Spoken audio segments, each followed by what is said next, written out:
Personne ne te prévient, ça commence par un verre, une poudre.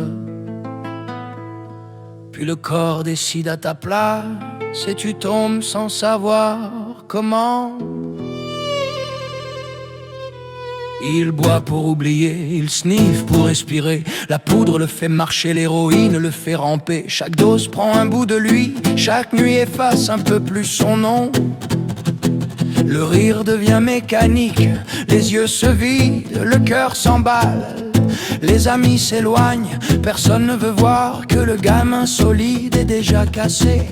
Il pensait pouvoir contrôler, jusqu'au jour où la seringue décide.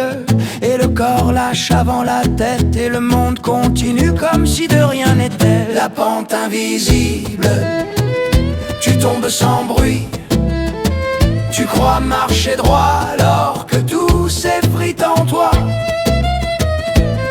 Elle court entre les verres et les strobos. Elle sniffe, elle avale, elle rit trop fort.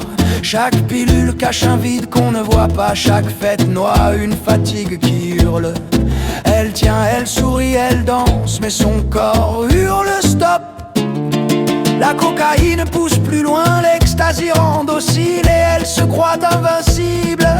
Elle croyait que ça partait après l'aube, mais le corps se souvient toujours. Et quand le rythme s'arrête, c'est le silence qui frappe le plus fort. La pente invisible, même quand tu crois tenir, elle te prend par surprise et t'emporte malgré toi.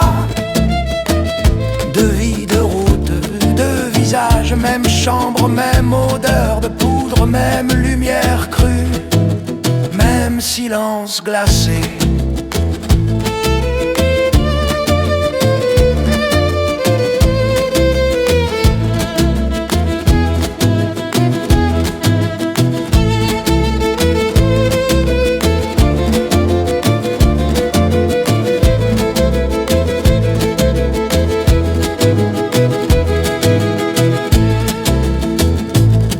Les parents cherchent des réponses, les amis se demandent comment c'est arrivé.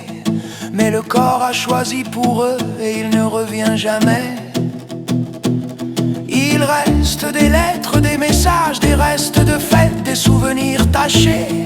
Et cette phrase qu'on répète trop tard, on pensait que tout allait bien. La pente invisible ne crie pas, ne frappe pas. Elle prend tout doucement et laisse les autres avec le vide. Ce n'est pas une tragédie exceptionnelle, c'est un écho que tu peux entendre partout si tu oses regarder.